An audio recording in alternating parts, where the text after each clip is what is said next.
नमस्कार दोस्तों, इस वक्त मौजूद हो आप मेरे साथ हिंदुस्तान सीबी न्यूज पर और इस वक्त की बड़ी खबर के साथ हम आपके साथ मौजूद हैं। तो आप मेरे साथ बने रहिए हिंदुस्तान सीबी न्यूज पर और देखते रहिए आंखों देखा हाल। आजकल की संतान को लेकर संतान कलयुग की कहानी संग्रह किताब का विमोचन किया गया है।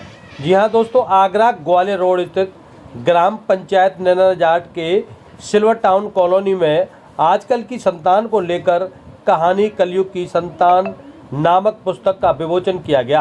पुस्तक के विमोचन पर कॉलोनी वासियों ने कहानीकार रवि तेवरिया का जोरदार स्वागत और सम्मान किया गया है। दरअसल जिला बुलंदशहर के रहने वाले रवि कुमार तेवरिया, जो कि वर्तमान में आगरा ग्वालियर रोड स्थित सिल्वर टाउन में रहते हैं, वह पूर्व में CISF में भूतपूर्व निरीक्षक रहे हैं, जिन्होंने आजकल की संतान को लेकर अपने विचार इस किताब के माध्यम से साझा किए हैं। किताब के विमोचन के दौरान सिल्वर टाउन कॉलोनी में उपस्थित गढ़वाल लोगों ने रवि कुमार तेवरिया का जोरदार स्वागत किया गया। रवि तेवरिया ने बताया है कि किताब में कलयुग की संतान के बारे में सुंदर सुंदर कहानियां लिखी गई हैं।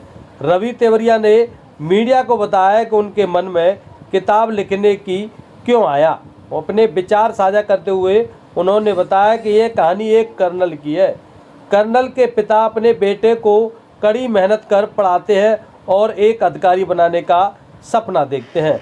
यह सपना उनका बहुत जल्द पूरा हो जाता है और बेटा सेना में कर्नल बन जाता है और बेटा सेना में अधिकारी बनने के बाद माँ बाप को अपने हाल पर छोड़ देता है।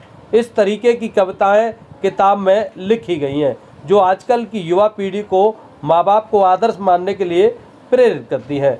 वहीं कुछ मौजूद युवाओं का कहना है कि आजकल हम अपने बच्चों को जिस प्रकार के संस्कार देंगे उसी प्रकार का हमें देखने को मिलेगा। हम अपने माता पिता की अगर सेवा करेंगे तो हमारे बच्चे भी हमारी सेवा करेंगे। इस मौके पर राम सेवक गुप्ता, ओम प्रकाश चाहर, लखानी सिंह, तेज सिंह सिंसरवार, अशोक फौजदार अध्यक्ष, नाहर सिंह चाहर, महेश चंद त्यागी, रामेंद्र कुमार दुबे, प्रीति यादव, विमल तेवरिया सहित कॉलोनी के गणमान्य लोग मौजूद रहे और सभी ने अपने विचार व्यक्त करते हुए कहानीकार रवि तेवरिया जी का बहुत जोरदार स्वागत और सम्मान किया।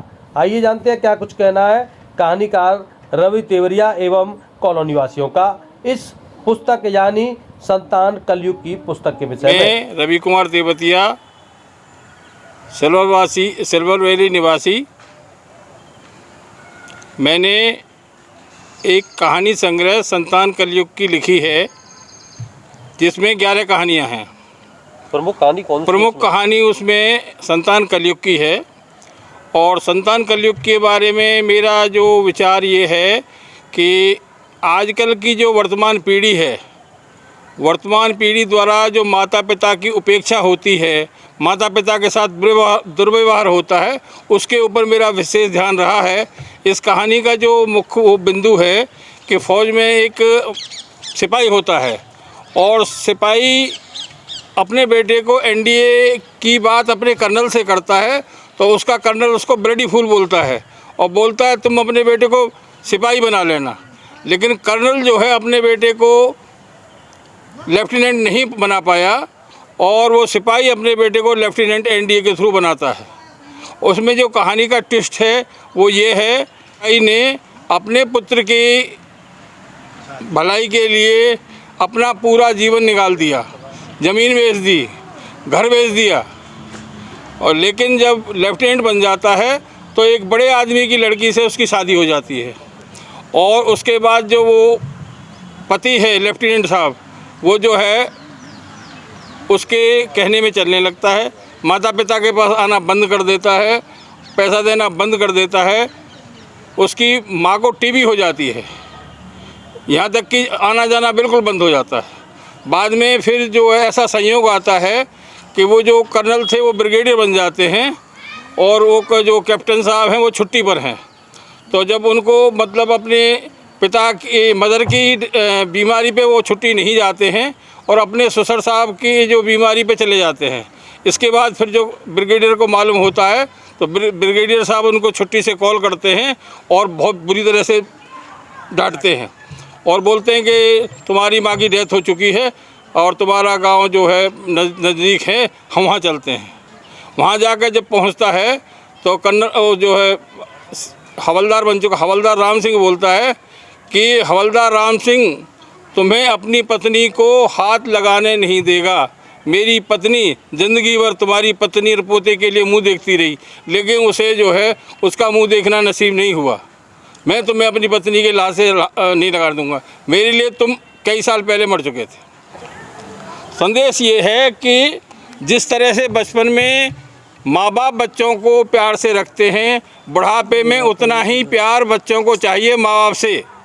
विमलेश तेवतिया। आज किस तरीके का कार्यक्रम हुआ है? आज का कार्यक्रम बहुत अच्छा था और जो उनकी इच्छा थी बचपन से एक कहानी लिखने की, वो आज उनकी पूरी हुई है।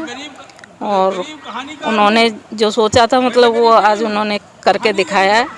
और बहुत अच्छी कहानियाँ हैं, जितनी भी कहानी है, जो भी कहानी आप पढ़ोगे वो एक से एक अच्छी है और इससे समाज को सीख ही मिलेगी, उसमें ऐसा कुछ भी नहीं है। अच्छा, आप उनकी पत्नी हैं तो इस प्रकार की बातें पहले भी चलती थी क्या कि कहानी लिखेंगे? नहीं, मैं जब मैं शादी होके आई थी तो मुझे गिफ्ट में यही दिखाया गया था कि यही मेरे पास धन या माया या जो भी है यही है। तो फर्स्ट नाइट में ही मुझे ये दिखा दिया गया था कि मुझे ये शौक़ है और मैं ये लिखता हूँ, ताकि तुम जो है मुझे प्रेरित करो, ना कि मुझे वो करो। तब से ही वो लिखते आ रहे हैं, लेकिन उन्हें समय नहीं मिला। क्या वो किस में नौकरी करते थे? पहले CISF में थे एज ए इंस्पेक्टर, फिर उसके बाद रिलायंस में गए, रिलायंस में सिक्योरिटी मैनेजर थे, तब उन्हें समय नहीं मिला। अभी उसके बाद रिटायरमेंट के बाद बीच में तबीयत खराब हो गई, इस वजह से समय नहीं मिला। अभी थोड़ा उन्हें समय मिला तो 1 साल से वो ये किताब लिखने में व्यस्त हो गए और उन्होंने ये किताब लिखी। आपके पति जी के द्वारा किताब लिखी है तो कैसा महसूस कर रहे हो आप? क्या कुछ कहना चाहोगे? बहुत अच्छा लग रहा है, जब लोग उनके बारे में बताते हैं तो बहुत खुशी होती है और मैं तो चाहती हूँ कि वो आगे भी ऐसे ही लिखते रहें। ललित लखानी, सिल्वर वैली में रहता हूँ। भाई साहब हमारे पड़ोसी हैं। पुस्तक में बहुत अच्छा संदेश दिया गया है। इन्होंने तो बोला कि बच्चों में सुधार होना चाहिए। मेरा कहना ये है कि जो है, जो माता पिता है, जो वृद्ध लोग हैं, उनको अपनी आंटी जो है दबा के रखनी चाहिए। वो होगा तो सब कुछ जो है बच्चे आगे पीछे घूमेंगे। और अपन ने सब कुछ बच्चों के नाम पहले कर दिया तो फिर कोई सुनने वाला नहीं है। ये बात सही है। सर प्रीति यादव। प्रीति जी, ये बताइए किस तरीके का कार्यक्रम आज आयोजित हुआ आपके कॉलेज? सर बहुत अच्छा कार्यक्रम है। रवि कुमार तेवरिया जी ने जो ये बुक लिखी है संतान कलयुग की, ये बहुत अच्छा इन्होंने मुद्दा उठाया है, जो एक्चुअली में हर घर, हर व्यक्ति इन चीज़ों को फील कहीं ना कहीं कर रहा होता है और उसको इतना संवेदनशील जो मुद्दा है उसको उन्होंने लिखा और उसको समझाने की लोगों को कोशिश की। बहुत अच्छा प्रयास है। राम सेवक गुप्ता, रवि कुमार जी, उपस्थित सभी सज्जनों, ये जो है रवि कुमार जी ने ये किताब लिखी है संतान कलयुग की, तो ये आज की हकीकत है और इन्होंने इसको हकीकत को दिखाने की, इसमें लिखने की प्रयास किया है और ये सही है। तो इसलिए माता पिता को भी थोड़े ऐसे संस्कार देने चाहिए। आजकल क्या होता है कि बच्चा बड़ा हुआ, हॉस्टल में डाल दिया या इंग्लिश मीडियम में दे दिया, तो वहाँ जो सिखाते हैं संस्कार वो ईसाई उसके सिखाते हैं। ज़्यादातर बड़े लोगों के बच्चे जो है ईसाई मिशनरी स्कूल में पढ़ते हैं, तो वहाँ सनातन धर्म के बारे में कोई बताते ही नहीं है। ये जो इन्होंने लिखी है ये सिर्फ अपनी भारतीय संस्कृति में ही है, इसीलिए ही भारतीय संस्कृति को सबसे उच्च संस्कृति माना जाता है। मैं अशोक कुमार फरदर। यहाँ पे जो कार्यक्रम था वो ये मेरठ साइड के रहने वाले रवि तेवतिया जी हैं, जिन्होंने संतान कलयुग की एक किताब लिखी है जिसमें 11 संग्रह हैं। किताब बहुत ही अच्छी है और उसमें ये संदेश दिया गया है कि आज का वातावरण कैसा होना चाहिए, हम अपने आप को कैसे मेंटेन कर सकते हैं, बच्चों को कैसे संस्कार दे सकते हैं। इस संग्रह में कुछ इस तरीके का बताया गया है। तेज सिंह सिंसनवार, रवि तेवतिया जी हैं, बहुत ही नेक इंसान हैं और इन्होंने जो किताब लिखी है ये बहुत ही अच्छी किताब लिखी है, आज के समय के हिसाब से लिखी है।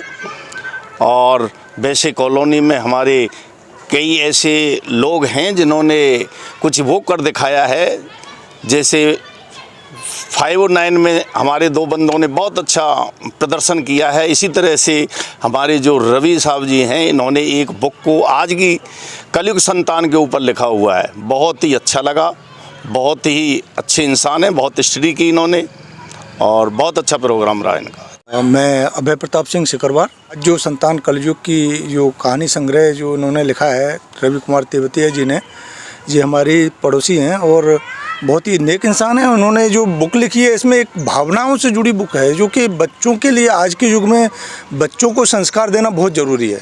और इस बुक में भावनाएं प्लस संस्कार दोनों ही जुड़े हुए हैं। बच्चों को ये सीख मिलती है इस बुक से। अगर ये बच्चे पढ़ेंगे या जो भी इंसान पढ़ेगा इस बुक को, मैंने पढ़ी हुई है, तो वो उस बुक में जो भावनाएं और संस्कार हैं वो अपने आप ही चेंज होंगे लोगों के। उनको ये समझ आएगी कि माता पिता को क्या चाहिए और हमें माता पिता ने क्या दिया है। ये चीज़ें जो इस बुक में लिखी हुई हैं। नाहर सिंह चार, सिल्वर टाउन कॉलोनी। कार्य और इनका बहुत ही सराहनीय कार्य है, बहुत मेहनत की है इन्होंने। लेकिन मैं इस चीज़ से 100% सहमत नहीं हूँ। वजह संतान कलयुग की, कलयुग में तो सभी संतान हैं, लेकिन सभी कलयुगी संतान नहीं हो सकती हैं। उसमें रेशो जरूर 80-20 का हो सकता है, लेकिन सभी संतान कलयुगी नहीं हो सकती हैं। इसमें कुछ माँ बाप के ऊपर भी डिपेंड करता है, हम किस तरीके से उसको ढाल रहे हैं, किस तरीके से हम बूढ़े होने के बाद में हमारा व्यवहार बदल रहा है। हमें भी तो बदलना चाहिए ना। जब जवानी में हम थप्पड़ लगाते हैं उसको, तो बुढ़ापे में थप्पड़ कौन सहन करेगा भाई। हमें अपने ऊपर भी, अपने आप में भी बदलाव करना होता है। और कलयुगी संतान, सारी संतान कलयुगी नहीं हो सकती हैं, फिर भी 20% सतयुगी संतान भी कलयुग में हैं। जैसे कि योगी जी ने बताया 20। कुछ आदमी अपने एक्सपीरियंस, अपने अनुभव, अपने घर बार में देख के भी मतलब उसके मन में विचार आते हैं, उनको प्रकट करता है। तो सारी संतानें कलयुगी नहीं हो सकती, ये इस चीज़ को हम नहीं मानेंगे। हाँ हैं, मोस्टली हैं, 80% हैं, लेकिन अभी भी 20% ऐसे लोग हैं जिनके बल पर कर ही हमारी ये दुनिया चल रही है। अभी सिंह है, सिल्वर टाउन कॉलोनी में रहता हूँ। आज हम कलयुगी संतान नामक बुक एक तेवतिया साहब के द्वारा लिखी गई है, जिसके उपलक्ष्य में हम यहाँ उपस्थित हुए हैं। मैं इस बारे में कहना चाहता हूँ कि जो हम बच्चों से उम्मीद रखते हैं कि बच्चे ऐसे होने चाहिए, वैसे होने चाहिए, अगर हम अपने माँ बाप से उस तरह का व्यवहार करें तो बच्चे अपने आप उस तरह से ढल जाएंगे। एक्चुअल में आजकल हम अपने माँ बाप को टाइम देते नहीं हैं और बच्चों से उम्मीद रखते हैं कि वो बहुत अच्छे हो जाएं, जो कि संभव नहीं है। हम बचपन से बच्चे को झूठ बोलना सिखाते हैं। जैसे कोई घर पे आ जाए तो बोल देते हैं कि कह दो बेटा पापा नहीं है, तो बाई बर्थ हम उनको झूठ बोलना सिखाते हैं और फिर उनसे उम्मीद रखते हैं कि वो बूढ़े होकर के हमारी सेवा करें। अगर हम बचपन से उन्हें अच्छे संस्कार दें, सच बोलना सिखाएं और अपने माँ बाप की हम सेवा करें, वो ऑटोमेटिक हमारी सेवा करेंगे बुढ़ापे में। तो जो हम संस्कार बच्चों के अंदर बाई बर्थ देते हैं, वही संस्कार बच्चों में जाते हैं। तो हमें अपने अंदर सुधार करने की आवश्यकता है, बच्चों के अंदर सुधार अपने आप हो जाएगी, कोई चेंज करने की ज़रूरत नहीं है।